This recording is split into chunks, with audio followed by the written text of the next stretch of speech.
Saudara pendengar sekalian, Radio Horor Indonesia segera dimulai.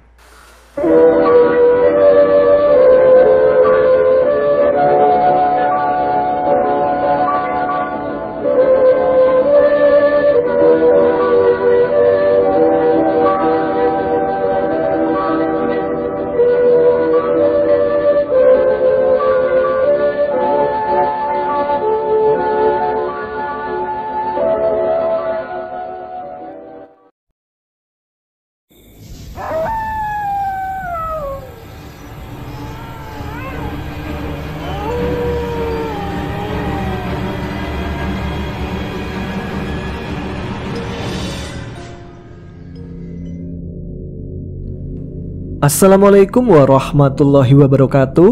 Jumpa lagi dengan saya Tama dalam Radio Horor Indonesia. Bagaimana kabar kalian?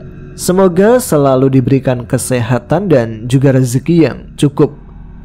Kita jumpa lagi di Radio Horor Indonesia, di mana di sini saya akan membacakan beberapa cerita-cerita mistis untuk teman-teman Ada Apa Gerangan. Bagi teman-teman yang mungkin ingin membagikan cerita mistis yang pernah dialami, bisa dikirimkan pada kami melalui email adaapagerangan20@gmail.com atau melalui metode lain yang ada di kolom deskripsi ya. Episode malam Jumat kali ini, saya mendapatkan sebuah kiriman cerita pendakian yang dikirimkan oleh Mas Hamid yang ada di daerah Jakarta.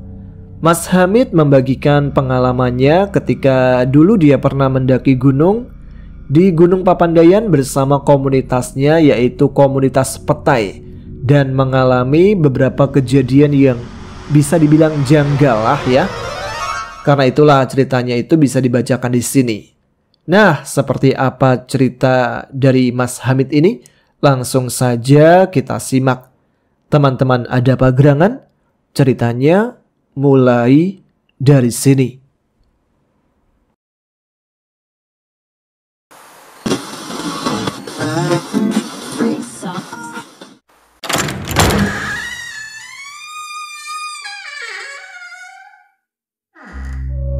Assalamualaikum warahmatullahi wabarakatuh.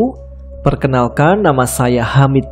Saya seorang pemuda asli Ciawi yang bekerja di daerah khusus ibu kota Jakarta di bidang building industrial. Kurang lebih 5 tahun sudah berlalu dengan ritme atau pola yang sama alias monoton. Bersyukur sejak tahun 2021 saya secara iseng ikut di dalam sebuah komunitas outdoor, yaitu sebuah komunitas yang bernama Petai, Penjelajah Santai.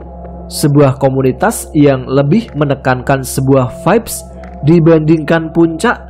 Dari yang niat awalnya iseng, akhirnya saya menjadi member.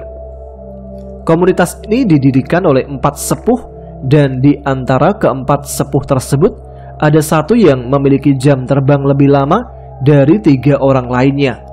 Beliau adalah Bang L. Beliau sudah mengikuti kegiatan Grapala sejak masih duduk di bangku sekolah.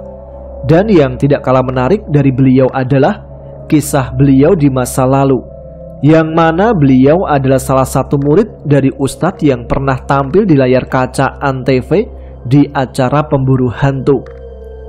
Dikarenakan jam terbang serta latar belakang beliau, setiap kegiatan outdoor yang diadakan setiap bulan komunitas Petai selalu ditentukan oleh beliau, baik dari waktu dan lokasinya. Beliau banyak mengajarkan ke setiap anggota komunitas tentang perlunya menjaga keseimbangan hubungan manusia dengan alam. Komunitas Petai selalu rutin melakukan kegiatan outdoor setiap bulan, baik itu camping, motocamp, atau hiking, bahkan sampai event challenge alias solo camp.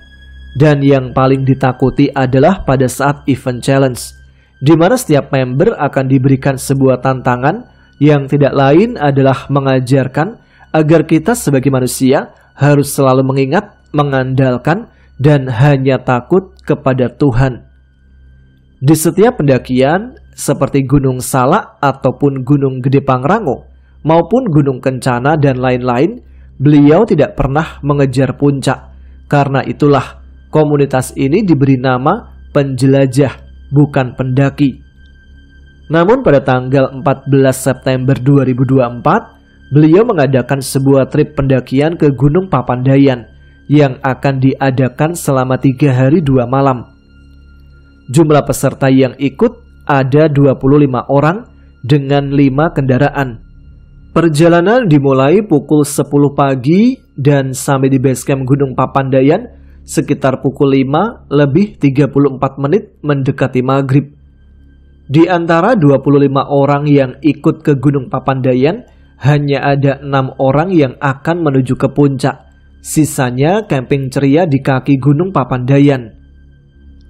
Di dalam rombongan yang akan melakukan pendakian, ada saya, Dedi, Sansan, Pacul, Pak John, dan sesepuh kami yaitu Bang El. Bang El memberikan instruksi agar kita semua beristirahat sejenak dan makan malam di warung Kang Roheng dan untuk melaksanakan sholat maghrib. Di saat kami semua makan, tiba-tiba Pacul nyeletuk, "Bang El, habis selesai makan, cuslah kita langsung melakukan pendakian biar nggak kemalaman." "Nanti aja Cul, nggak usah terburu-buru. Isi perut dulu biar nggak masuk angin dan istirahat sejenak biar badan rileks serta sholat maghrib dulu. Di dalam pendakian tidak ada kata terlalu cepat atau terlalu lambat." Demikian kata Bang El menjawab celetukan Pacul. "Ah, 1 jam kan lumayan Bang," celetuk Pacul lagi. Lalu Bang El menjawab, "Betul Cul, tapi nggak tahukah kamu bahwa maghrib adalah jam di mana portal gaib terbuka? Ada baiknya kita istirahat dulu. Setelah Isya kita baru mulai pendakian." Dikarenakan semua teman-teman diam dan tidak merespon, akhirnya Pacul pun diam walau sambil menggerutu. Bang El yang melihat respon Pacul cuma tersenyum kecil sambil geleng-geleng. Sekitar jam 7 malam, Ayo, semuanya udah siap. Kita akan kembali ke mobil untuk ngambil semua perlengkapan," perintah Bang El. "Ya elah, dari tadi ngapa?" celetuk Pacul lagi. Jangan gitu kamu. Semua pasti ada alasannya kenapa Bang El mengatur waktunya kapan harus memulai pendakian.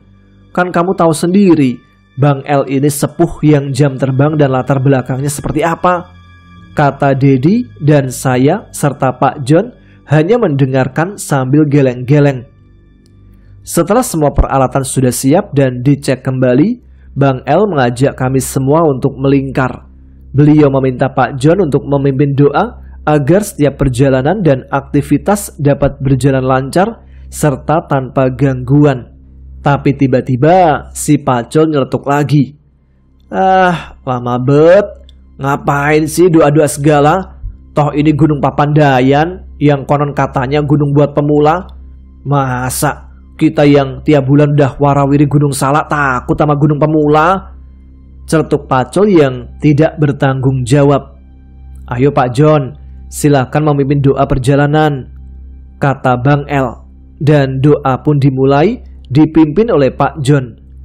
Selesai berdoa, jujur tampak di setiap raut muka teman-teman terlihat sangat antusias.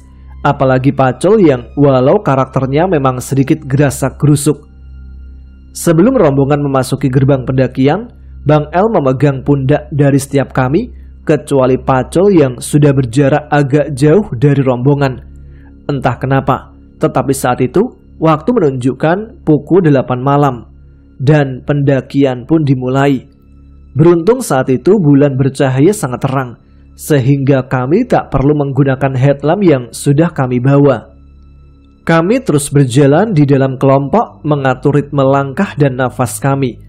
Tapi berbeda dengan Pacul yang selalu berjarak dengan rombongan sejauh 300 meter, dan di setiap perjalanan Pacul selalu heboh. Entah di saat mengambil gambar, juga tidak jarang dia berceloteh dengan berisik dan bernada agak keras. Mendekati pos 6, semua masih tampak baik-baik saja. Namun tiba-tiba Sansan bertanya pada saya. "Mit, kamu ngerasa ada yang ngeliatin kita nggak sih?" tanya Sansan. "Iya San, dari sejak pos 5 tadi. Padahal yang mendaki cuma rombongan kita, tapi kerasa ramai." Udah, lanjutkan perjalanan dan fokus. Lagian Bang El sudah antisipasi saat di bawah pada saat setiap pundak kita dipegang oleh beliau, balas Pak John. Pendakian pun akhirnya sampai pada pos 6 dan menuju ke pos 7. Pacul berteriak dengan keras, "Guys, lewat mana nih? Ada 2 jalur, kiri pendaki, kanan jalur motor," teriak Pacul. "Ambil jalur pendaki, Col," kata Bang El, jawab Sansan. Jalur pendaki menanjak, sedikit memutar, mending ambil jalur motor yang lebih landai dan pendek, gumam Pacul dalam hati. Dan Pacul pun mengambil jalur kanan. Sampai akhirnya di saat rombongan sudah mau sampai di pos 7 dengan ketinggian 2185 mdpl, tiba-tiba datanglah angin yang sangat kencang dan sangat menusuk. Selain suhu udara yang dingin, kencangnya angin menjadi hambatan tersendiri karena rasa dingin menjadi semakin menusuk. Dan di pos 7 adalah lokasi di mana terdapat warung yang tutup dikarenakan sudah malam. "Semuanya istirahat," perintah Bang El. Lemah banget sih kalian. Masa gunung pemula aja mendaki harus rest? Lemah. Kicauan Pacul kembali dilontarkan pada kami yang memutuskan rest sesuai komando dari Bang El. Kurang lebih 10 menit kami rest dan angin berhembus semakin kencang. Kami semua pun berlindung di dalam warung dengan tujuan agar angin tidak langsung menghantam tubuh kami. Tapi di sisi lain, tubuh kami pun semakin dingin. Rest yang terlalu panjang tanpa sadar membuat tubuh kami berhenti bergerak. Dan hal tersebut ternyata disadari oleh Bang El.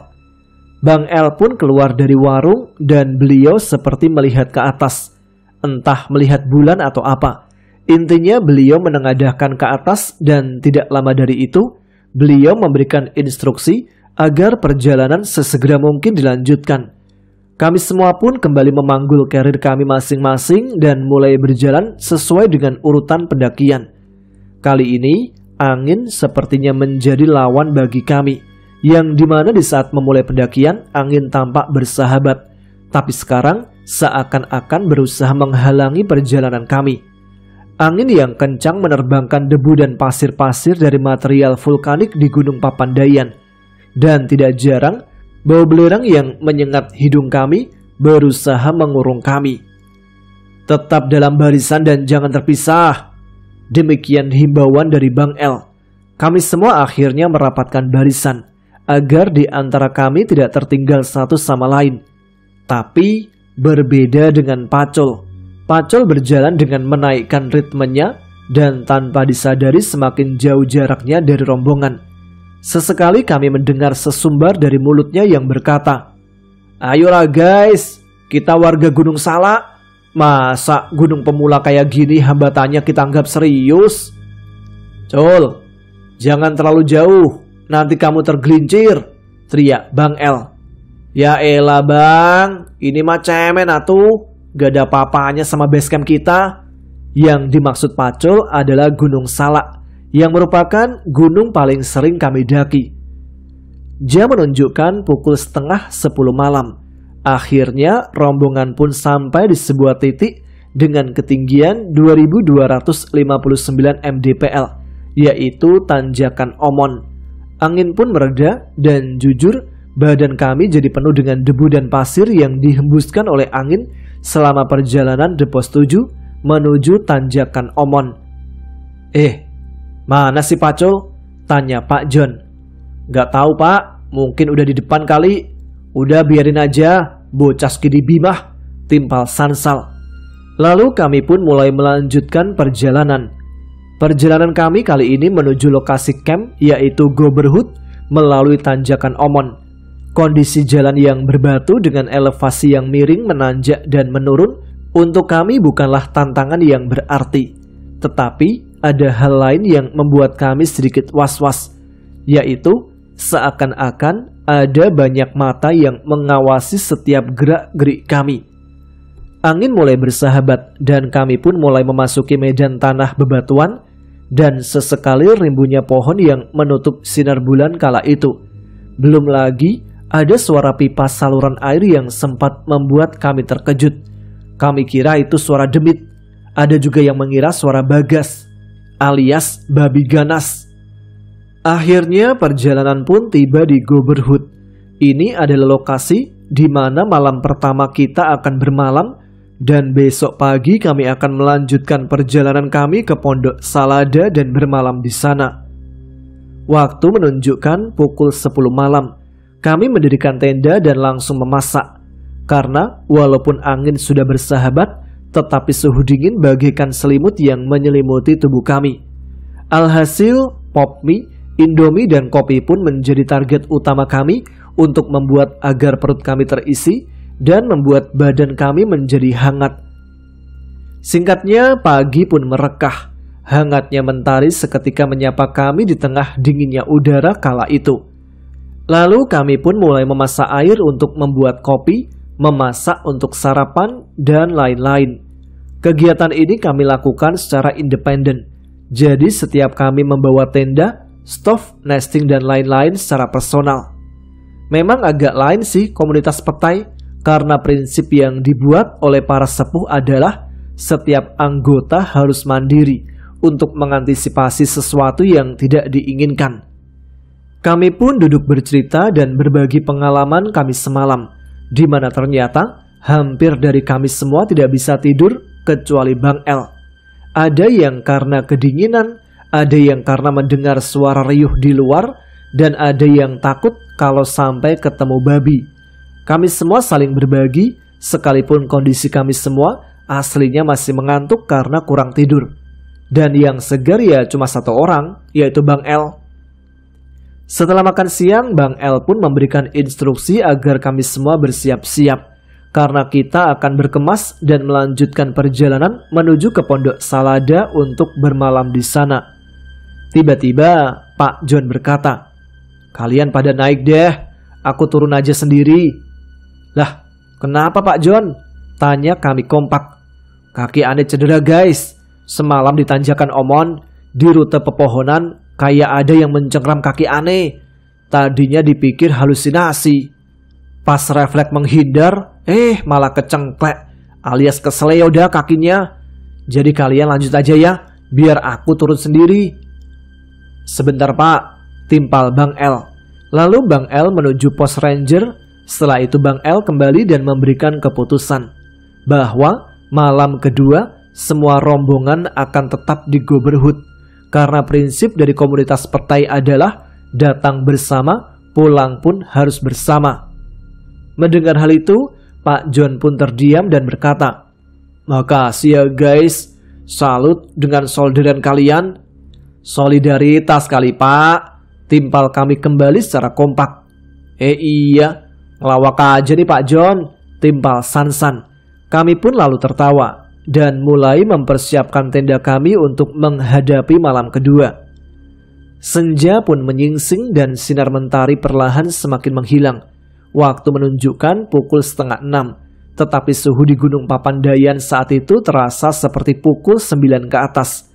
Termometer menunjukkan 19 derajat Celcius. Sansan dan saya pun mulai mencari kayu bakar. Kami tidak mau seperti malam pertama, di mana suhu dingin membuat kami tak bisa tidur. Pangeran malam pun tiba, kegelapan menyelimuti. Tidak ada cahaya bulan malam kedua ini, selain api unggun yang kami buat, serta cahaya dari tenda kami masing-masing. Bang El yang sedang sibuk membuat pagar di sekeliling tenda kami. Pak John yang sudah cedera, akhirnya hanya ada di dalam tendanya seperti orang jompo yang rentah. Sisanya berada di luar mengelilingi api unggun sembari bermain game Ludo offline di HP-nya. Malam pun tiba dan tenda Pak John lah yang pertama kali tertutup, lalu disusul oleh tenda Bang El. Sisanya kami tetap asik bermain sambil menghangatkan diri kami, dan tidak terasa jam menunjukkan pukul 9:30 malam. Kayu bakar pun kami sudah menjadi arang yang tidak lama lagi pun akan padam. Sesekali angin berhembus melewati susunan tenda kami, dan asli dingin. Tanpa babi bu, kami semua pun berpencar memasuki tenda kami masing-masing. Sekitar pukul 12:30 malam, Saya terbangun karena mendengar suara outer tenda yang dibuka. Entah siapa yang keluar atau ada yang masuk. Saya pun mencoba untuk mengintip. Dan ternyata Bang L yang keluar. Beliau berdiri di depan tendanya sambil menatap ke satu titik di dalam hutan. Jujur agak menakutkan sih, tapi saya penasaran. Sehingga saya pun memberanikan diri untuk mengintip lokasi yang dilihat oleh Bang L melalui pintu tenda yang satunya lagi. Dan astagfirullah, saya melihat ada babi hutan bukan hanya satu, tapi ada 5, bahkan lebih yang ada di dalam hutan. Entah berapa jumlah yang pasti dari kelompok babi hutan tersebut, tapi yang pasti pimpinannya berukuran besar. Iya, besarnya itu nggak seperti umumnya babi yang ada di Cikuray. Ini besarnya kayaknya bisa 10 kali lipat. Kalaupun mereka menerjang, dapat dipastikan tenda kami akan rata dalam hitungan detik. Tapi yang mengherankan adalah kenapa mereka para babi hanya mematung ketika melihat Bang L. Seakan-akan mereka sedang berbicara dalam bahasa kalbu yang tidak saya dengar. Tetapi terlihat melalui tatapan mereka, tiba-tiba Bang L pun mengucapkan salam. Waalaikumsalam. Apa maksudnya? Tiba-tiba pemimpin Bagas itu pun berbalik arah dan masuk ke dalam hutan lalu menghilang. Kejadian itu sangat-sangat tidak masuk akal. Apa iya ada seseorang yang bisa bicara dengan binatang dengan bahasa kalbu gitu? Takjub bercampur rasa tidak percaya membuat saya tak bisa melanjutkan tidur. Dan akhirnya saya pun memutuskan untuk nonton YouTube yang sudah saya download. Hari ketiga mentari kembali menyapa, dan kami sungguh bersyukur karena setiap kami dapat kembali bangun. Setelah tadi malam ternyata kami pun ada yang tidak bisa tidur karena suhu yang mencapai 4 derajat Celcius. Sarapan, kopi-kopi, lalu kami pun bersiap-siap untuk melanjutkan perjalanan menuju ke Pondok Saladah. Bang L melaporkan bahwa tim akan melanjutkan perjalanan, sementara Pak John pun akan turun dengan menggunakan ojek di Gunung Papandayan menuju ke base camp. Beberapa kali bersuah foto, lalu kami pun berpisah dengan Pak John dan kami melanjutkan perjalanan menuju Pondok Saladah, Taman Edelweiss, lalu ke area hutan mati, dan langsung melanjutkan perjalanan menuju base camp. Dalam perjalanan kali ini menuju base camp, perjalanan hanya ditempuh dalam waktu 1 jam 15 menit. Sesampainya di bawah, kami mencari Pak John yang ternyata sedang diurut oleh Mang Urut. "Paco mana?" tanya Sansan. "Lah iya ya, kemana tuh bocah?" "Gak tau lah, biasa, dia kan yang paling cepat," timpal saya. "Dah, semua peralatan dimasukkan ke dalam mobil, terus beberes, lalu kita makan siang dulu. Habis itu baru kembali melanjutkan perjalanan ke Jakarta," instruksi Bang L. Makan siang, istirahat, lalu kami pun siap untuk kembali ke Jakarta. Selama perjalanan kami bercerita, tertawa dan saling berbagi pengalaman apa saja yang setiap kami alami. Lalu saya pun memberanikan diri untuk bertanya kepada Bang L perihal babi hutan. "Kok kamu tahu, Mit?" tanya Bang L. "Iya Bang, saya bangun gara-gara ada suara outer tenda yang terbuka. Waktu lihat, ada yang lagi lihat-lihatan alias saling pandang sama Bagas. Jangan-jangan cie, itu penjaga Gunung Papandayan," kata Bang L singkat. Sejujurnya, mereka merasa terganggu sejak kedatangan kita. Ya, ulah si Paco lebih tepatnya. Sejak awal pendakian sampai di pos 3, mereka sudah pada mengawasi di pinggiran jalur kawah. Itulah kenapa saya suruh kita memperkuat barisan. Lalu sampai di pos 7, baru mereka semakin intens. Tapi karena yang berulah hanya 1 orang, dan sisanya punya niat dan tujuan yang baik, gangguannya jadi tidak membahayakan. Sampai di tanjakan Omon, tangan yang mau mencengkram kaki Pak John itu sebenarnya mau mencengkram kaki Pacul. Berhubung Pacul ada di samping Pak John, akhirnya kaki Pak John dan Pak John pun refleks menghindar sampai akhirnya cedera. Lalu pada malam kedua, akhirnya pimpinan yang berbentuk Bagas itu datang. Dan di saat saya tidur, saya dibangunkan untuk segera keluar. Jujur waktu itu saya malas karena dinginnya minta ampun. Tapi karena disuruh ya udah manut aja. Disuruh siapa bang? Tanya saya. Gimana ya jelasinnya? Intinya ada yang bangunin lah, timpal Bang El. Lalu terjadilah percakapan yang ternyata dilihat oleh kamu, Mit. Mereka minta agar teman kita bisa jaga sikap. Sekalipun kita warga Gunung Salak, di dalam dunia mereka, identitas tak kasat mata pun berlaku, layaknya KTP di dunia nyata kita. Dan akhirnya kesepakatan pun terjadi. Rombongan pun pergi dan tidak mengganggu lagi. Oh, pantesan. Saya lihat itu Bagas ada yang gede banget dan banyak lagi jumlahnya. Cuman semakin dalam ke hutan, bentuk mereka kayak bukan babi bang. Iya, sejatinya dimanapun kita berada, mereka itu ada. Sekalipun kita adalah makhluk yang diciptakan dengan derajat yang lebih tinggi dan lebih mulia, bukan berarti kita bisa bertindak arogan di tempat di mana kita berkunjung atau bertamu. Bahkan di saat siang sekalipun, mereka itu tetap ada, karena kita hidup berdampingan. Suka atau tidak, mereka sudah ada sebelum kita. Karena itu, adab dan tata krama harus tetap dijaga. Mengucapkan salam bukan berarti meninggikan mereka dan merendahkan diri, melainkan menunjukkan sebagai sesama ciptaan Allah, kita saling berdampingan dan saling menghormati. Col, di Taman Edelweiss, apa yang kamu lihat? Tanya Bang El pada Pacul. Kuntilanak bang, jawab Pacul. Nah, kamu San, lihat apa? Tanya Bang El pada San. Lah, kok Bang El tahu kalau saya lihat sesuatu? Tanya San. Iya, saya tahu, makanya saya tanya kamu lihat apa? Lihat wanita cantik bang. Cuma saya yakin aja itu bukan manusia. Orang bajunya beda, jawab San. Nah, dari kedua hal ini saja sudah terlihat jelas. Padahal apa yang dilihat Pacul dan San itu sama makhluknya. Cuma wujud yang terlihat tergantung bagaimana hati kita. Hutan mati bagaimana bang? Tanya Dodi. Dah, nanti kita lanjut lagi aja. Saya mau tidur, semalam kurang tidur. Akhirnya pukul 9:30 malam, kami semua pun sampai di Jakarta.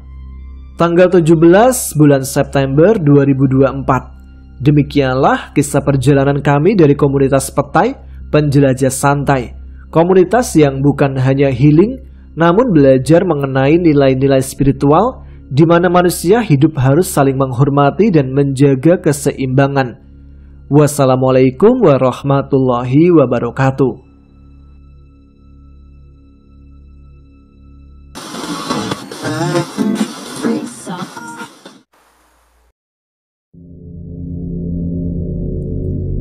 Kejadian yang saya alami ini sekitar tahun 2015 lalu.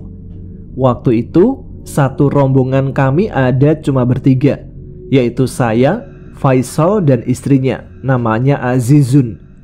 Kami berangkat dari Ranupani pada tanggal 24 bulan Desember 2015 pada jam 10 pagi. Singkat ceritanya, tanggal 26 Desember 2015, kami berhasil sampai di puncak Mahameru pada jam 8 pagi. Jam 9 paginya, sesuai aturan batas aman, kami pun turun menuju ke Kalimati.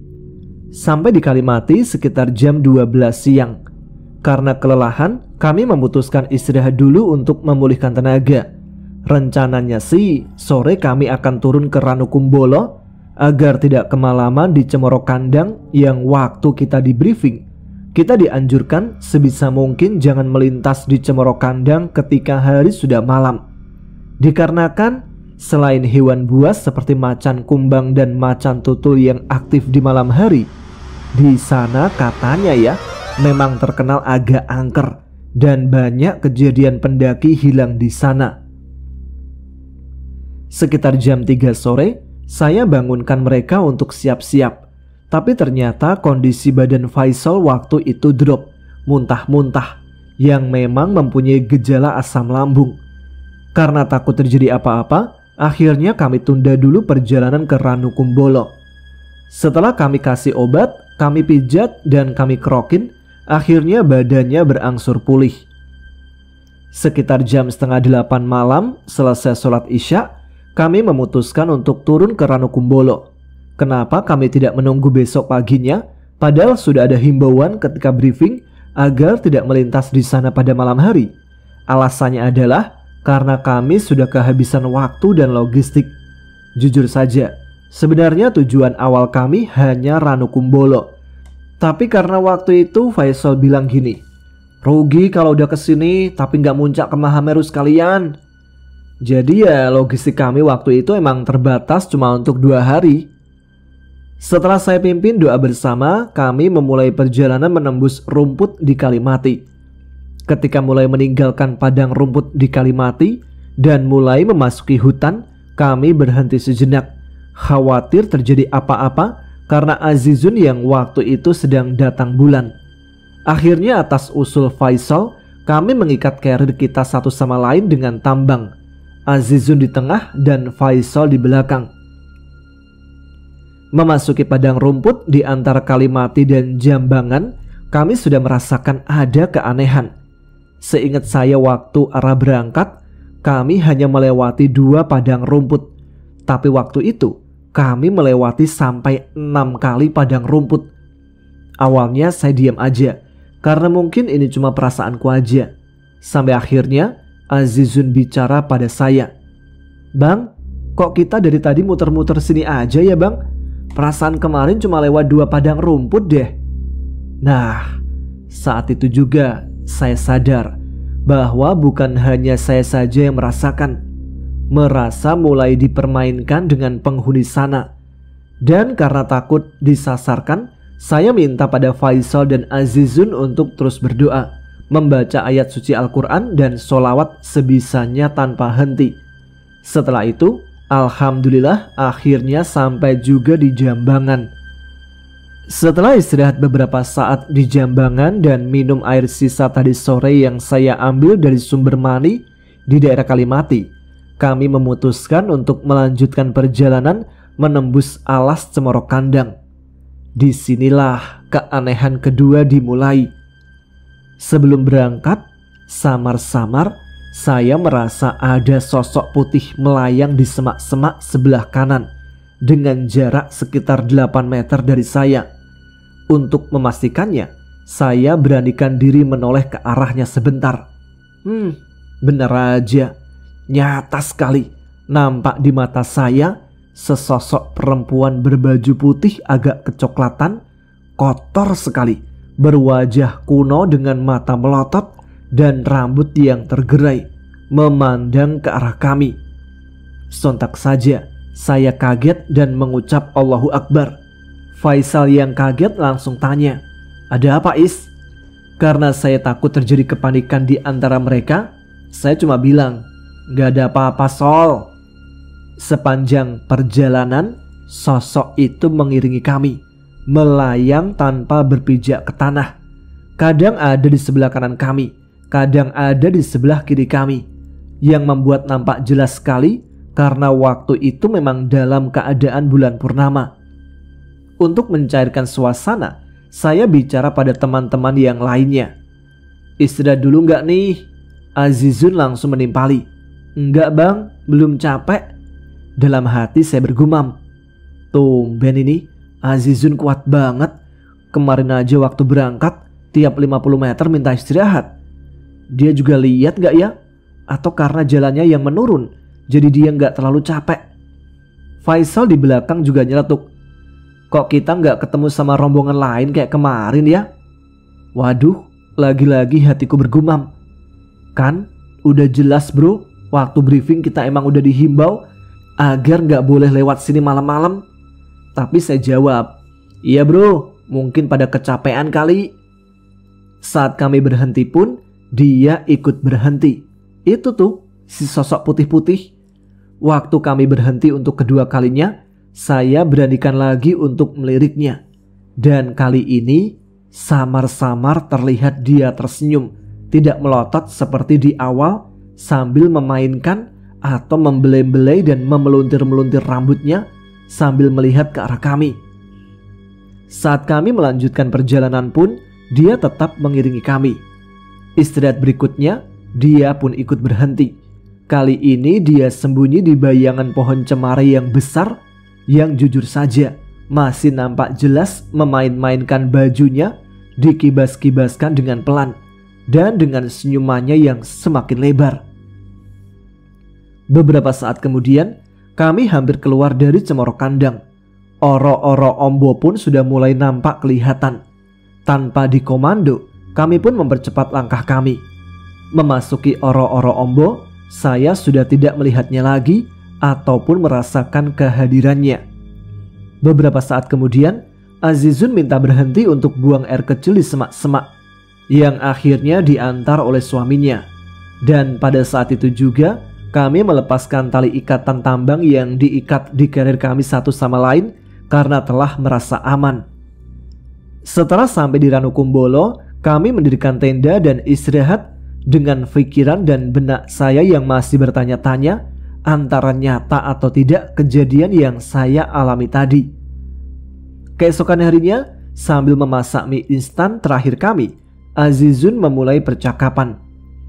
"Bang, semalam aku melihat sosok perempuan berbaju putih ngikutin kita. Abang juga lihat kah?" Sambil senyum aku jawab, "Iya, lihat." "Oh, jadi itu alasan kenapa semalam kita cuma berhenti 3 kali di Cemoro Kandang. Padahal berangkatnya kita berhenti istirahat berkali-kali ya?" Dia jawab, "Iya bang." Aku tanya Faisal, "Kamu juga lihat bro?" Dia menjawab, "Nggak lihat apa-apa, cuma dengar suara aneh aja, kayak orang lagi mukul-mukul kayu pakai tongkat." Ya udahlah, intinya alhamdulillah kita sudah sampai sini. Mungkin semalam kita lewat daerah makhluk Allah yang lain, dan ada yang ingin mengenalkan diri, ingin menunjukkan eksistensinya. Untungnya kita bisa jaga kesopanan di daerah mereka. Setelah makan, kami bongkar tenda dan turun ke Ranupani. Akhir tahun paling berkesan, 27 Desember 2015.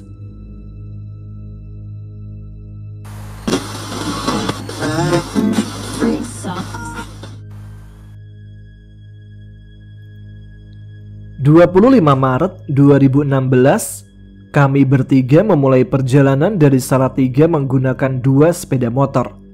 Saya naik motor sendiri dan 2 lagi berboncengan. Oh iya, biar lebih afdol, kenalan dulu kali ya.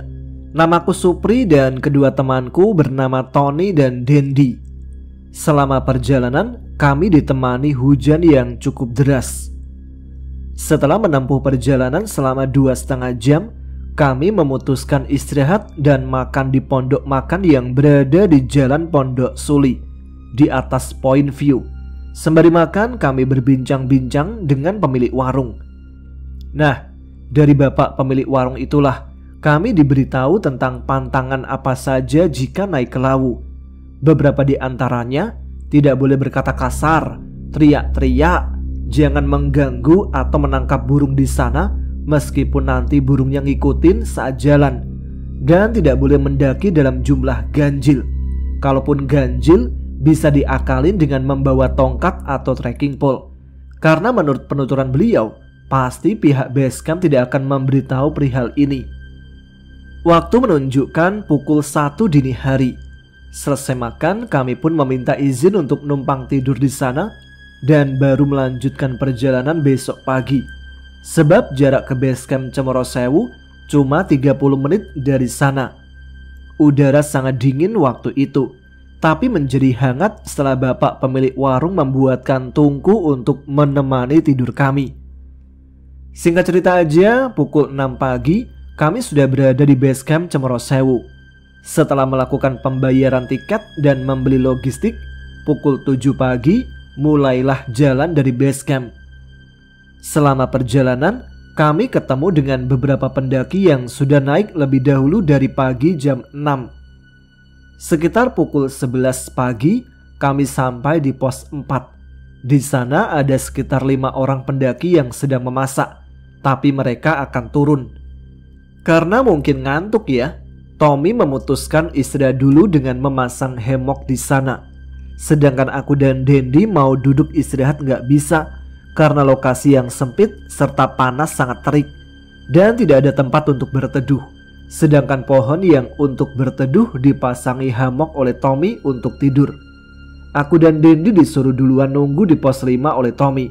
Dan kami pun jalan duluan sambil mencari tempat berteduh, dan kami istirahat di bawah pohon di atas jalan datar sebelum di pos 5. Sekitar 1 jam menunggu, tapi tidak ada tanda-tanda Tommy datang. Karena mulai sore, stok minum cuma tinggal 1 botol aqua kecil. Logistik dibawa oleh Tommy semua. Lalu kami meneruskan jalan lagi dan istirahat di Sendang Derajat sembari menunggu Tommy lagi.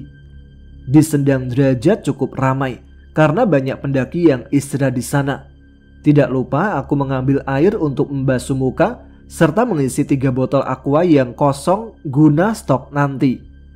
Sekitar 30 menit aku dan Dendi istirahat di Sendang Derajat. Dan itu pun Tommy belum juga datang. Aku lihat Dendi sudah mulai mengelus-elus perutnya. Aku pun mengajaknya jalan lagi menuju warung Mbok Yem agar bisa makan sambil menunggu Tommy di sana. Sesampainya di warung Mbok Yem, aku segera memesan makan untuk Dendi. Sedangkan aku hanya pesan kopi karena belum begitu lapar. Cukup lama aku dan Dendi menunggu Tommy di tempat Mbok Yem sambil ngobrol-ngobrol dengan anaknya Mbok Yem. Jam sudah menunjukkan pukul 4 sore, tapi Tommy juga belum kelihatan juga. Aku pun mulai khawatir. Jangan-jangan belum bangun Tommy-nya dan tidak ada yang bangunin. Sedangkan tenda juga dibawa oleh Tommy. Kami pun minta izin ke anaknya Mbok Yem. Kemungkinan kalau sudah gelap dan tidak ketemu Tommy juga, nanti kami akan nginap di sana.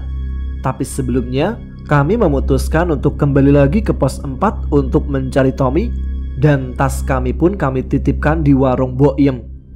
Tiap kali berpapasan dengan pendaki, kami bertanya tentang keberadaan Tommy, tapi tidak satu pun melihat, dan di pos 4 pun sudah tidak ada pendaki di sana. Rasa cemas semakin bertambah. Namun pas kami sampai di jalanan tempat awal kami istirahat sebelum di pos 5, ada 1 orang dari rombongan pendaki yang kita tanya tadi menyusul memberitahu kalau ada seorang pendaki juga mencari kedua temannya di Hargodalam. Lalu kami memutuskan kembali lagi ke Hargodalam bersama pendaki tadi. Dan benar, orang yang juga mencari temannya adalah Tommy. Rasa cemas pun perlahan hilang dan terganti dengan rasa syukur. Sembari jalan ke tempat Mbok Yem untuk mengambil tas, Tommy pun bercerita kalau tadi dia lewat jalan yang langsung menuju puncak Hargodumilah dan sudah mendirikan tenda di sana dari jam 3 sore. Dan juga sudah foto-foto juga dengan cewek-cewek di puncak. Makanya tidak ketemu dengan kami. Kesel sih pasti, tapi kalau marah sih enggak. Berusaha sebisa mungkin ditahan karena kita sudah dibuat menunggu lama. Dianya malah cerita sambil ketawa-ketawa, kayak nggak punya dosa. Singkat cerita, kami bertiga sudah berada di puncak dan tenda kami berada di samping bawah dekat Tugu Hargodumilah. Pukul 6 setelah masak dan makan, Tommy dan Dendi pun ketiduran. Tanpa menunggu waktu lama, mereka sudah terlelap tidur. Sementara aku masih duduk sendiri di samping tenda karena mau ikut tidur, tapi masih maghrib. Sekitar pukul 6:15 aku memutuskan untuk rebahan. Baru mau memejamkan mata, tiba-tiba aku dikagetkan oleh hantaman keras ke tenda dari luar. Dan itu tepat di atas kepalaku. Seketika aku duduk lagi. Namun Tommy tiba-tiba juga terduduk, bukan bangun, tapi mengigau, ngomong beberapa kalimat, terus kembali tidur. Aku agak lupa sih apa yang diucapkan Tony waktu itu, tapi ada semacam ucapan yang begini. Jangan ganggu, awas.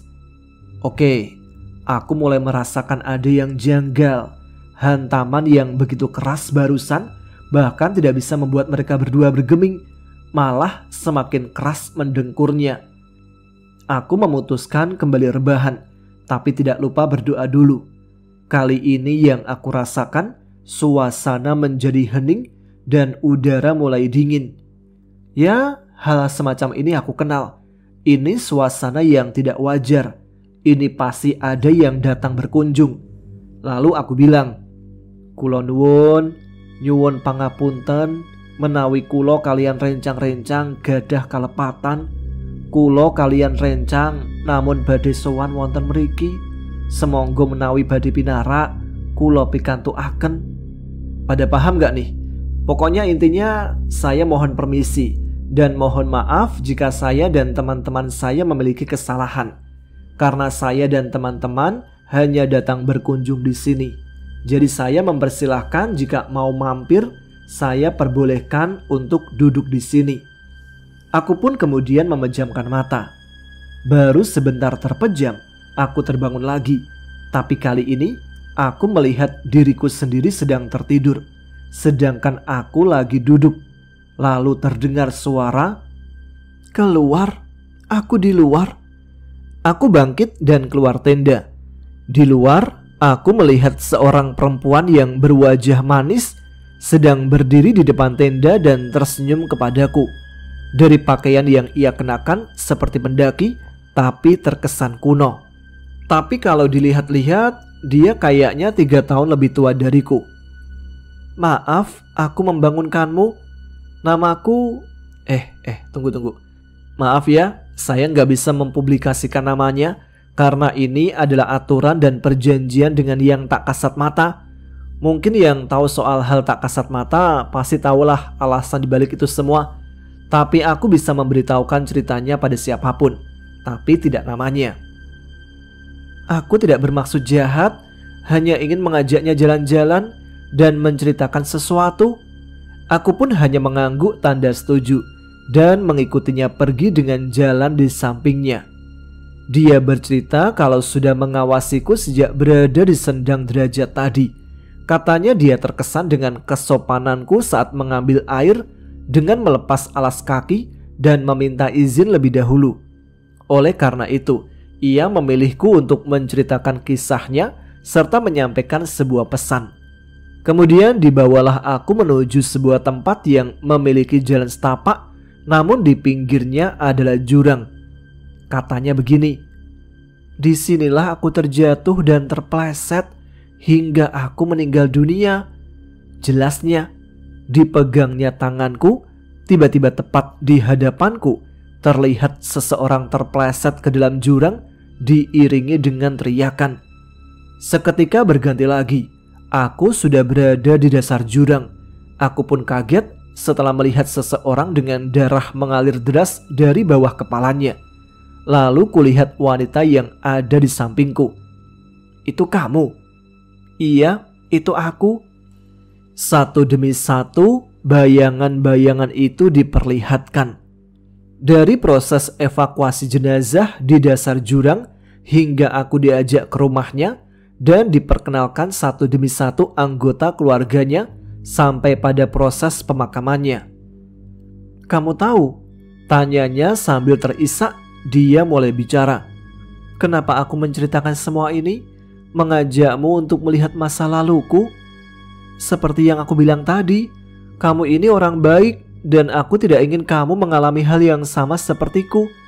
Berkegiatan di alam bebas itu harus ada tata kramanya. Jangan terlalu banyak bergurau, teriak-teriak sembarangan, apalagi sampai mengambil atau merusak apa yang ada di alam. Karena kita itu tamu, jadilah selayaknya tamu yang baik dan sopan. Permisi, minta izin itu penting dan wajib. Tapi jangan salah sangka, kita itu tamu, bukan tamu bangsa gaib, melainkan tamu dari alam raya ini." Dia pun terdiam beberapa saat setelah memberikan pesan tersebut sambil mengusap air matanya. "Udah pagi, sudah waktunya kau kembali." Dipegangnya tanganku, dengan sekejap aku sudah berada di samping tenda tempatku ngecamp lagi. "Ingatlah apa yang seharian ini aku ceritakan kepadamu. Tetaplah sopan dan jadi orang baik. Kau boleh menceritakan ini pada orang lain agar mereka juga tahu. Jangan lupa suatu saat nanti kau kunjungi aku lagi di sini. Kembalilah ke ragamu, pungkasnya. Baik, aku akan kesini lagi suatu saat nanti. Terima kasih untuk semuanya.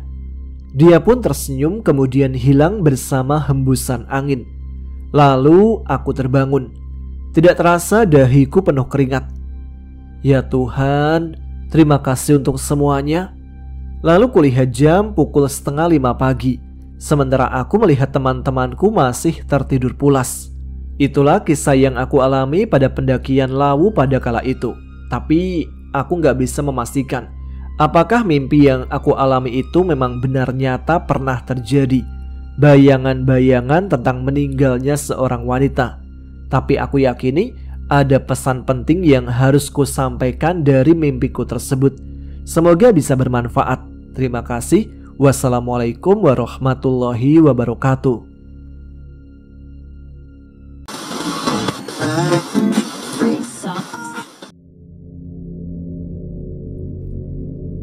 Mau cerita nih pengalaman mistis ketika mendaki di Gunung Piramid Bondowoso. Gunung Piramid sendiri sih masih belum terlalu rame ya. Padahal view-nya keren banget. Treknya juga bikin adrenalin naik turun, tapi nagih. Dan Gunung Piramid juga masih termasuk dalam pegunungan Hyang. Ketika itu aku mendaki ber-16 orang sebenarnya. Nah, tapi berhubung yang lain masih ada kegiatan kerja dan rombongan dari Probolinggo, Surabaya, dan Banyuwangi, jadi meeting pointnya banyak molornya. Posisi hujan rata pula. Karena masih tunggu-tungguan anggota, ya udah, teman-teman memutuskan untuk menyuruh aku berangkat duluan dan booking tempat base camp sekalian survei lokasi untuk bisa istirahat di base camp atau enggak. Karena kami menghindari trekking malam, tapi udah siap peralatan tenda dan sebagainya. Oke, aku berangkat habis maghrib dari rumah. Nah, berhubung yang lain bisa kumpul pada jam 9 malam di alun-alun Bondowoso, dan ternyata molor sampai jam 2 atau 3 pagi baru sampai di base camp. Aku sama teman, sebut aja partner lah ya, langsung memutuskan untuk berangkat ke base camp Piramid sambil menunggu anak-anak yang lain. Perjalanan menuju base camp tidak berlangsung dengan mudah karena di jalan terjadi hujan lebat. Ya udah, karena kami berdua pakai motor, kami langsung berhenti untuk memakai jas hujan. Setelah jas hujan dipakai, mau lanjut, motor mati lampunya nih. Ya udah, dicoba dulu aja. Dan untungnya bisa, hanya speedometernya yang mati, tapi kami tetap lanjut. Sepanjang perjalanan menuju base camp, karena kami belum tahu lokasinya, kami tanya-tanya kepada penduduk sekitar. Ketika tiba di desa terakhir menuju base camp itu kan sepi ya, jarang rumah. Jadi kanan kiri hutan dan jalannya menanjak. Kebetulan ketika itu jam 8 malam lebih. Jadi sudah tidak ada orang yang lalu lalang lagi. Cuma aku berdua dengan partnerku ini. Sebenarnya aku penakut karena aku bisa merasakan hal di luar nalar. Tapi aku pengen tahu suasana sekitar perjalanan. Ya udah, tolah-toleh dong aku. Nggak taunya di sebelah kanan pepohonan cuman kelihatan ada titik putih kayak berhembus cepat. Kaget dong, soalnya di sana tidak ada rumah dan sudah malam pula. Tidak ada orang lain selain kami berdua. Bulu kuduk langsung merinding.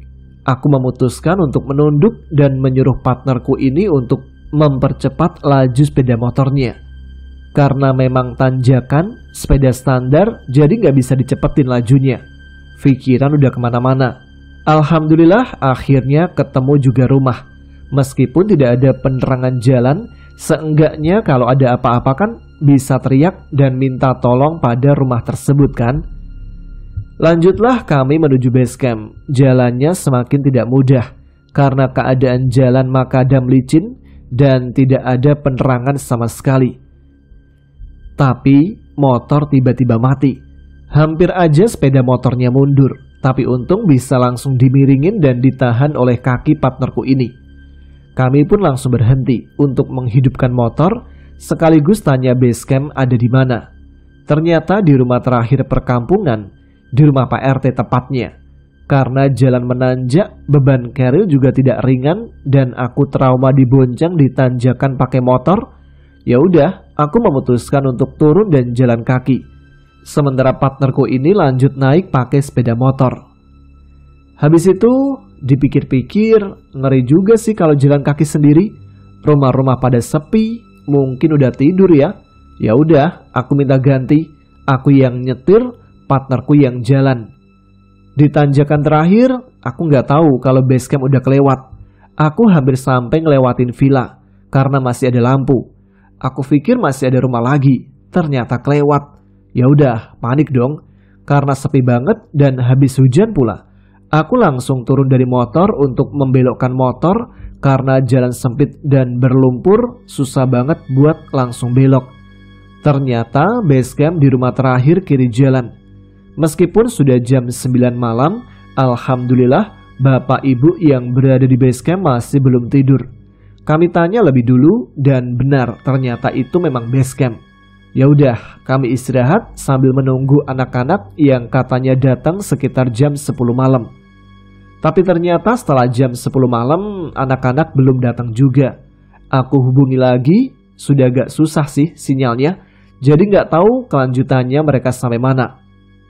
Tidak berapa lama datanglah pendaki lain dari sekitar Jember sih kayaknya.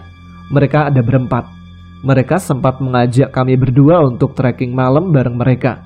Tapi karena kami berdua belum tahu medan di Gunung Piramid dan gak ada niatan trekking malam, jadi ya udahlah sabar nunggu teman-teman. Walaupun ternyata sampai jam 12 malam belum ada teman-teman yang datang. Kami pun memutuskan untuk istirahat aja sambil melek-melek untuk melihat HP siapa tahu ada sinyal. Ternyata nihil, tidak ada kabar sama sekali dari anak-anak. Sampai jam 4 pagi pun belum ada kabar dari mereka. Ya udah, kami memutuskan untuk naik berdua dengan perasaan bimbang karena belum tahu jalur dan minim petunjuk dari awal jalan ke base camp karena banyak cabang jalan juga. Kami pun prepare mau makan pagi dan ternyata gak lama kemudian ada rombongan lewat. Bener, ternyata mereka rombongan kami. Alhamdulillah ya. Kami pun prepare, berdoa dan siap untuk trekking. Baru 10 menit berjalan, ketemulah villa yang tadi malam kami lewati. Karena jarang ada orang di villanya, berasa lewat di tempat yang benar-benar seram. Sepanjang perjalanan kami mengikuti jalan. Sampai nyasar sih, karena teman yang jadi leader lupa akan jalur. Oke, kita mangkrak selama kurang lebih 2 jam. Setelah leader balik dan tanya pada penduduk, akhirnya ketemu jalurnya. Dan kami balik berjalan lagi susur sungai nih ceritanya kali ini. Karena daripada kami naik lagi kan, lumayan jauh jalannya. Dan akhirnya ketemulah jalurnya. Kami break sebentar untuk sekedar minum dan lanjut trekking. Di sepanjang jalanan ya lumayan dredes sih, keringat dan jalurnya masih gelap, hampir didominasi dengan pohon bambu semua. Trekking yang melelahkan karena terus menanjak tanpa ada jalan yang datar. Singkat ceritanya aja, kami beberapa kali break di tempat rimbun dengan semak-semak. Tempatnya lumayan singup atau gelap, agak merinding emang sih, tapi positive thinking aja lah. Singkatnya, sampailah kami di pos Watu Langgar. Posnya didominasi oleh batu-batu gede. Kami break sebentar untuk minum dan kembali lanjut untuk menuju ke pos 2. Setelah di pos 2, kami ketemu oleh beberapa pendaki yang camp dan di sana kami diguyur hujan. Berhentilah kami di sana untuk menunggu hujan reda. Sekitar jam 10 siang kami summit dan sebagian tidak mau summit karena posisi agak gerimis dan mereka kelelahan. Jadi mereka memutuskan untuk mendirikan tenda di pos 2. Aku dan partnerku ini memutuskan untuk tidak mau summit karena posisi cuaca juga hujannya tidak konsisten. Bisa tiba-tiba berhenti, tapi bisa tiba-tiba hujan lagi. Ya udah, akhirnya aku sama partner cuma memutuskan untuk naik sampai di punggungan naga Gunung Piramid. Jalur trek hampir mirip dengan trek Shiratal Mustaqimnya Gunung Raung, tapi piramid lebih menantang. Coba deh yang belum pernah. Karena trek didominasi batu licin dan terjal. Dan lebar jalan juga kira-kira nggak sampai 50 cm. Karena hanya muat untuk satu orang jalan. Ketika lagi papasan, jadi harus cari tempat yang agak aman. Itu pun jalur juga naik turun dan rata-rata itu terdiri dari batu. Setelah sampai di Punggungan Naga, ambil foto sekitar 5 menit, kami pun langsung turun duluan ke pos 2, menyusul teman-teman lain yang udah stay di tenda untuk sekalian makan juga. Karena memang belum makan juga dari awal trekking. Cuma berbekal makan roti sepotong doang naik ke Gunung Piramid. Jangan ditiru ya. Sementara teman yang lain masih berupaya untuk muncak. Nah, berhubung tempatnya emang sempit, jadi kita masak di depan tenda yang juga jadi jalan pintas. Karena posisi sudah jam 1 siang, mikirnya sih udah nggak ada pendaki lain yang naik ya. Ya udah, masak di pinggir jalan pintas di depan tenda. Ketika lagi masak, ada mas-mas yang cuma pakai kaos hitam oblong. Sebut saja Mr. X lah ya, susah cari namanya. Nah, Mr. X ini cuma pakai celana pendek dan sandal jepit. Posisi hujan-hujanan. Gak pakai mantel lagi. Bawa ransel, tapi ranselnya itu kayak gak ada isinya. Agak-agak curiga sih. Ini pendaki beneran atau gimana? Tapi ya udahlah, positive thinking aja. Nah, si Mr. X ini istirahat sebentar sambil tanya-tanya sama kita. Aku tanya ke dia lah. Loh mas, kok sendirian? Enggak mbak, ini berdua sama temen. Jawabnya begitu. Temennya mana mas? Temanku masih di bawah, entar nyusul. Oh iya mbak, puncak berapa jam lagi? Tanyanya begitu. Ya 2 atau 3 jam mas, ini kan hujan, trek juga licin, kabut pula, jarak pandang gak bisa jauh. Oh gitu, ya udah, aku lanjut dulu. Makasih ya mbak, mas. Hati-hati mas, jawabku singkat kepada Mr. X ini. Nah, setelah makan, aku bareng teman yang di tenda menunggu teman-teman yang muncak. Tapi belum juga ada yang turun. Karena kan rencana turun nggak sampai jam 3 sore ya. Nah, ketika lagi ngobrol, sekitar jam kurang lebih 2 sorean, tiba-tiba ada rombongan lain turun dan melewati tenda kami. Kami pun masih santai-santai sambil ngopi-ngopi di tenda. Teman-teman yang di tenda juga ngajakin untuk turun duluan. Tapi pas tiba-tiba hujan deras, magerlah mereka dan gak jadi turun duluan. Kami masih menunggu teman yang muncak. Tapi karena posisiku yang udah terlanjur basah kuyup, teman-teman yang di tenda menyuruh aku dan partnerku ini untuk turun duluan. Dan teman-teman yang lain bakal nyusul secepatnya. Ya udahlah, kami mengiyakan dan perjalanan pulang nih. Aku cuma berdua aja dengan partnerku ini. Berharap bisa nyusul rombongan yang 20 menit lebih awal turun daripada kami berdua. Atau setidaknya bisa ketemu dengan temannya Mr. X yang misterius tadi. Jadi di jalan tidak terlalu canggung dan sepi amat. Tapi ternyata setelah kami berjalan beberapa lama, nihil, tidak ada orang yang kami temui. Rombongan lain yang turun tadi ataupun temannya Mr. X yang tadi diceritakan pun tidak kami temui. Kami berdua terus turun. Ketika di pos Watu Langgar, mungkin keadaan memang agak beda banget kondisi tempatnya ya. Trek batu besar agak gelap karena dominasi pepohonan dan hari itu hujan juga.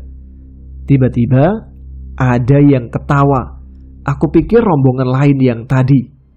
Ngobrol lah aku sama partnerku ini. Mas, itu mungkin anak-anak yang tadi ya? Mana? Gak ada. Lah, itu ada suara ketawa-ketawa kayak orang ngobrol. Itu di depan. Paling di pos Watu Langgar. Tapi suaranya itu ketawa-ketawa. Mana ada. Tenan. Itu ketawa-ketawa suaranya. Paling di pos Watu Langgar itu mas. Ya coba aja nanti lihat. Kami berdua kala itu berdebat ya. Aku yang mendengar suara ketawa. Sementara partnerku ini katanya tidak mendengar suara apa-apa. Dan setelah sampai kami di pos Watu Langgar, memang ternyata nihil tidak ada orang. Ya udahlah, mungkin udah jalan juga.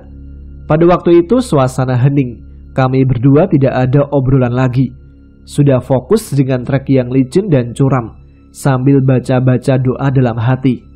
Treknya licin parah dan curam terus-menerus sambil dialiri air hujan. Ada beberapa trek yang hampir tidak ada pegangan kanan kirinya. Los aja. Jadi sampai jalan ngerangka atau pegangan tongkat kayu yang dibawa karena webbing ada di teman-teman yang muncak tadi. Agak susah sih karena harus sangat konsen. Sempat sih beberapa kali jatuh merosot, untungnya bisa ditahan. Nah, ketika waktu turun dari pos Watu Langgar, ada yang memanggil. Kayak suara cewek lagi godain gitu. Jadi kalau ditiruin tuh kayak gini nih. Mbak, Mbak, Mbak. Tolah-toleh dong aku ke belakang. Gak ada orang. Oke, positive thinking aja lah. Aku lagi gak konsen ini. Baru sekitar 10 menit berjalan di trek yang agak semak-semak, keciumlah bau bunga semeriwing kayak ketiup angin. Kayak ada yang habis lewat gitu. Nolehlah aku ke partner sambil natap agak lama tapi gak berani ngomong. Partner sempat nanya, "Kenapa kamu?" Tapi gak aku jawab. Baru selesai ngobrol begitu, terdengar bunyi kresek-kresek kayak ada orang yang lari dari belakang. Sontak noleh karena kaget. Tiba-tiba aja nyaliplah itu emas-emas yang tadi misterius. Si Mr. X yang ketemu di pos 2. Tiba-tiba dia duluan aja nyalip kami tanpa ada obrolan apapun dengan kami. Ya udah sih, gak gitu aku pikirin. Aku terus berjalan mengejar waktu. Sedangkan Mr. X itu sudah hilang gak kelihatan. Oke lah, fix. Mungkin mas itu udah terlatih. Jadi ya mungkin bisa berjalan dengan cepat. Meskipun gak masuk akal juga sih. Soalnya treknya itu licin dan curam. Singkat cerita mungkin udah hampir jam 4 sore. Sampailah di trek yang kanan dan kirinya itu terdiri dari pohon-pohon bambu. Di sana ada suara kresek-kresek kayak suara mantel yang dilepas. Tak pikir, oh kita nyalip Mr. X itu tadi. Ternyata ketika sampai di belokan, gak ada orang bro. Dan gak tahu suara apa itu tadi. Baca doa dong kami komat kamit lebih banyak lagi.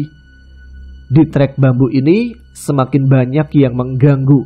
Dari mulai suara lemparan atau benda jatuh, bau bunga yang menyengat, dan suara genit agak sedikit kayak orang lagi godain. Panggil-panggil kayak yang tadi loh, "Mbak, Mbak," kayak gitu. Tapi ketika ditoleh gak ada orang. Ya udahlah, gak usah dipikirin siapapun itu. Yang penting kita bisa cepat sampai di base camp, atau teman-teman lain bisa nyalip kita. Setelah itu, dari kejauhan, di belakang itu kayak ada suara orang yang ngobrol. Nolehlah aku ke belakang, berharap emang bener teman-teman bisa nyusulin kami berdua. Tapi tiap noleh ke belakang, gak ada orang sama sekali. Dan ketika aku amati, di balik kayu-kayu pohon, kayak ada orang yang sedang bersembunyi dan sedang mengawasi kami berdua. Karena mungkin aku itu lebih sering menoleh ke belakang ya, sampai partnerku itu heran. Tapi dia nggak nanya sih, karena mungkin sudah tahu kalau aku merasakan ada sesuatu yang beda. Ya udah, aku terus-terusan membaca doa dalam hati dan fokus di jalan, tanpa ada obrolan apapun dengan partnerku. Hampir mendekati pos 1, keadaan sudah gelap. Jam 5:30 sore mungkin, atau sudah maghrib. Kagetlah aku ketika ada suara minta tolong. Tapi mungkin itu suara teman-temanku yang lain, karena mereka agak suka bercanda ya. Jadi ya udah aku cuekin. Tapi semakin lama, suara minta tolong itu semakin dekat. Aku dan partnerku nyaut dong. "Siapa?" Suaranya hilang. Gak ada yang nyaut. Ketika kami berdua jalan lagi, ada suara lagi minta tolong. Kali ini ada cowok memakai baju hitam kelihatan dari kejauhan. Karena saking curamnya trek, kami bisa tahu ada orang atau enggak di atas sana. Aku mikirnya ini pasti mas-mas Mr. X tadi sih. Tapi kayak gendong-gendong orang gitu. Aku negatif thinking sih kali ini.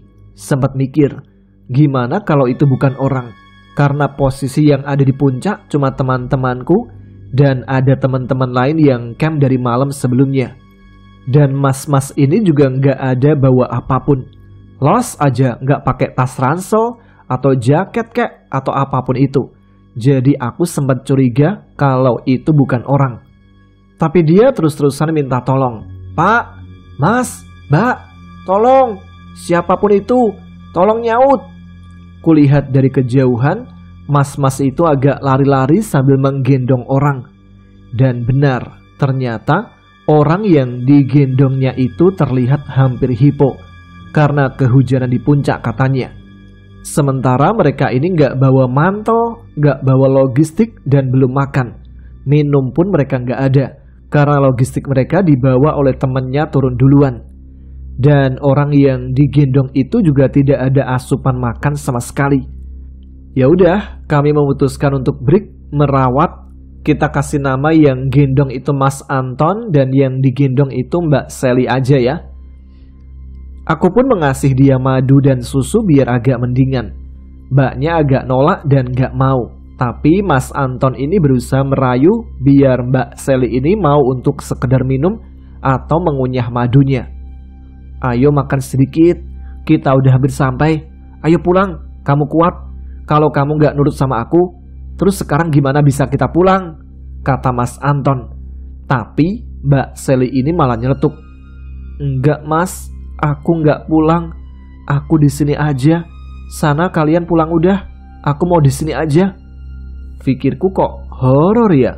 Soalnya ketika waktu itu Mbak Sally ini pandangannya itu melihat ke atas terus, kayak kosong tatapannya. Nah, kalau pas kesurupan kan bisa tambah susah. Badannya udah lemes, dingin banget meskipun dipakein jaket dan mantel. Dan hampir nggak ada tenaga buat jalan. Karena katanya Mbak Sally ini bilang ke Mas Anton kalau ketika turun dari puncak itu Mbak Sally ini pusing dan fobia ketinggian. Jadi nih ya buat teman-teman, buat yang fobia ketinggian, jangan maksain muncak karena posisi turun curam banget dan kemiringannya itu nggak bisa ditolerir untuk orang yang fobia ketinggian. Daripada bahayain diri sendiri dan teman-temannya. Kalian tahu kan ya gimana kondisi gunung piramid ini? Ini sih namanya cari celaka sendiri. Ya udah, akhirnya kami lanjut jalan. Partnerku ini dan Mas Anton sepakat untuk membopong Mbak Sally ini. Karena emang tenaga sudah hampir nggak ada. Mereka agak lari-lari ketika bopong. Jadi aku agak ketinggalan di belakang. Tapi tetap berusaha mengejar mereka. Saking ketinggalannya, sempat juga sih agak dengan nada tinggi memanggil mereka untuk menyuruh nungguin langkahku. Karena trek licin banget, jadi aku susah mengejar mereka. Apalagi posisiku di belakang sendiri. Dan suara yang manggil-manggil itu terus ada setiap aku jalan. Mbak, Mbak. Gitu terus makin sering. Aku toleh ke belakang, gak ada apa-apa. Sampai suatu ketika aku dipanggil dan aku menoleh ke belakang, ada bayangan putih-putih kayak sekilas gitu. Karena posisinya udah maghrib. Nah, setelah kejadian itu, aku gak peduliin lagi suara-suara yang memanggilku. Aku terus jalan dan berusaha diam dan cuma berdoa dalam hati. Karena takut bakal ditampakin secara terang-terangan. Maklum, waktu itu malam Jumat. Sampailah kami di sungai, istirahat sebentar, dan Mbak Sally ini agak pulihan. Kuat sih, meskipun hanya dibopong oleh Mr. Anton.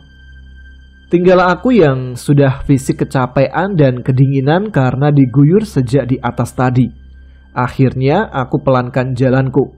Lumayan buat sampai ke base camp butuh waktu 30 menit. Hingga sampailah di villa dan istirahat sebentar untuk cuci kaki karena ada sumber air. Nah, pas lagi berhenti di villa, ada suara kayak orang teriak-teriak atau ketawa kenceng banget. Jadi teriak-teriak sambil suara gerbang villanya itu kebuka-kebuka gitu. Kayak orang yang mau buka kunci gerbang. Seketika capek hilang dan ngajak lanjut. Jalan agak dicepetin biar cepat sampai base camp dan pulang ke rumah. Suasananya semakin horor. Setelah sampai di base camp, bersih-bersih dan masih menunggu teman yang lain, Dan ternyata setelah bersih-bersih, niat hati mau memanasi mesin motor, ternyata motornya mati total, gak bisa dihidupin sama sekali. Dan di sana gak ada bengkel. Bengkel ada paling kurang lebih 7 kilometeran. Bengkel yang masih buka jam 8 malam. Itu kata Bapak Basecamp ya. Setelah diskusi bareng, kalau menunggu teman yang lain turun dari puncak, kita gak bakal nemuin bengkel di posisi malam. Karena keesokannya memang harus kerja lagi, jadi dengan berat hati, kami berdua memberikan info dan ngechat di grup kalau kami punya kendala sama motor. Siapa tahu teman-teman di atas ada yang on WA-nya. Sempat mikir kalau kita cari bengkel dengan jalan kaki dan menuntun motor. Karena nggak ada pilihan lain kan? Dan nggak ada akses lain. Tapi baru jalan 10 menit, alhamdulillah papasan dengan Mas Anton dan Mbak Sally bersama satu temannya. Karena kita beda tempat penitipan motor, dan alhamdulillah Mas Anton menolong kami untuk balik dan mendorong motor kami dari belakang sampai ketemu bengkel. Setelah pulang, iseng-iseng lah aku tanya dengan partnerku. Mas, tadi denger nggak kalau ada yang manggil-manggil? Emangnya manggil gimana? Itu manggil-manggil, mbak gitu kayak suaranya genit godain-godain. Aku nggak denger sih, katanya. Serius? Apa aku yang halu ya? Sepanjang jalur emang aku dipanggil gitu? Nggak halu kok, emang bener ada seperti itu. Kemarin adiknya temanku juga digodain begitu. Dipanggil, mas gitu. Sampai adiknya itu marah, soalnya dikira temennya yang menjaili. Lah terus yang bau kembang gimana? Iya sih, aku cium bau kembang. Yang pas Mr. X itu tiba-tiba muncul kan? Iya, sama kalau gitu. Aku paham kok, pasti ada yang tidak beres. Cuman aku diam aja, biar ndak buyar konsentrasinya. Aku juga kelihatan, emang sih ada sekelebatan putih-putih waktu hampir maghrib. Tapi ya udahlah, mereka cuman mau ngerusak fokus kita aja pikirku. Jadi ya udah, cuek aja. Fokus dan konsen tetap terjaga dan supaya cepat sampai di base camp, katanya kepadaku. Dan setelah aku konfirmasikan pada teman-teman yang lain, mereka itu nggak ada yang melihat sosok Mr. X ini. Malah yang membuat aku lebih tercengang lagi, salah satu temanku yang turun dari puncak, katanya sampai melihat sosok pocong di tempat aku dipanggil-panggil. Nah lo, serem nggak tuh? Tapi ya itulah, namanya juga naik gunung, pasti selalu aja ada kejadian-kejadian yang nggak masuk akal. Saranku sih, untuk hal-hal begitu kalian nggak perlu terlalu ditanggapi ya, anggap aja angin lalu, dan tetap fokus konsentrasi di jalan supaya kalian tetap selamat, bisa sampai di rumah masing-masing. Baiklah, itu dia cerita yang bisa mungkin aku bagikan kali ini. Terima kasih ya untuk teman-teman yang mau mendengarkan kisahku ini. Semoga bisa menambah pengalaman dan juga menjadikan tetap waspada ketika naik gunung nanti. Terima kasih. Wassalamualaikum warahmatullahi wabarakatuh.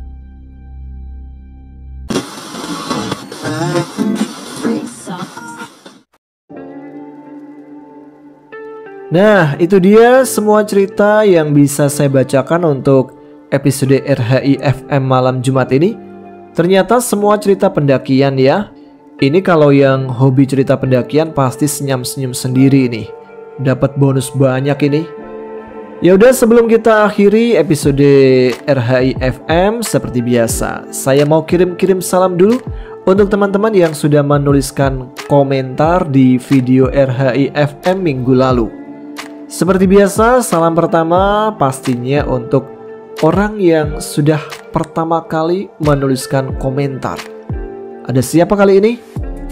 Komentar pertama minggu lalu ada Mbak Dewi Lestari yang ada di Hong Kong. Terima kasih Mbak Dewi Lestari yang sudah meramaikan kolom komentar pada episode minggu lalu ya. Kemudian salam keduanya buat Bang Yusuf Ahmi Akbar aja nih. Wilujeng dalu katanya. Sehat walafiat, bahagia rezeki, lancar dan sukses selalu buat kakak dan kita semua. Malam Jumat jangan lupa berkirim doa untuk leluhur kawan-kawan. Pesan dari Bang Yusuf. Siap, terima kasih Bang Yusuf atas pesan-pesannya ya.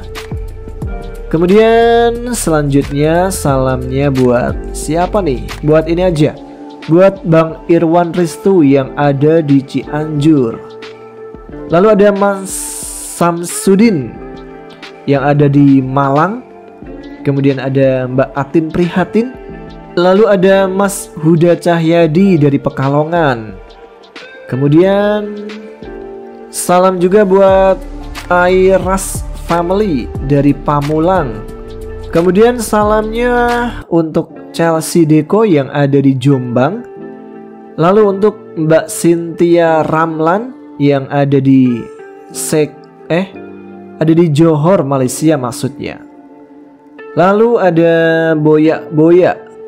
Kemudian salamnya buat Mbak Elisa Rosyanti. Ada juga Mbak Ella Azahra. Lalu ada Egi Anggiana. Ada Mbak Sin Maurin. Kemudian salam lagi buat Sus Tarwanto dari Pati Bumi Minatani. Terima kasih Mas Sus Tarwanto. Lalu ada siapa lagi nih yang bisa dibacakan? Dari Mimi Susiani yang ada di Hong Kong. Kemudian ada Mas Agus Sunarto. Salam waras aja, tekan Arjom. Dari Arjom gitu maksudnya. Lalu ada Mas Khairul 4844 di Tangerang. Kemudian ada Mas Rojak Tolibin yang selalu hadir. Terima kasih. Siapa lagi? Ada Mbak Alia nih yang ada di Lampung. Lalu ada Mas Diono di Kulon Progo. Ada Gamis Landen, sosok yang menyukai pocong yang ada di mana ini? Di Soreang. Kemudian ada Mbak Zearin. Lalu ada Mas Kurniawan di Tangerang. Mas Rojak Tolibin di Tanjung Priok, Jakarta Utara. Tidak ketinggalan juga I Gozali yang ada di Trenggalek. Lalu ada teman kita nih yang udah lama komen-komen, Mas Riki Iswanto dari Jambi. Ada Gebun sampai Gebun. Ada juga Kebun Channel alias Mas Rohman yang ada di Nganjuk. Siapa lagi nih? Ada Bang De lagi, ada Denny Rahman, ada Maura Rasifa, betul kan ya? Ada Wong kalem bener nggak nih? Lalu ada yang salamnya dari Tuban, ada juga Zelsa Raisa di Tasikmalaya, ada Mas Dwiki Darmawan yang suka banget cerita pocong, katanya nanti dikasih lagi lah yang pocong-pocong, kalau perlu kirimin dipaketin sampai biar puas. Kemudian ada Mas Suroso, ada juga Aditya Azhar. Kemudian ada Arai Bay.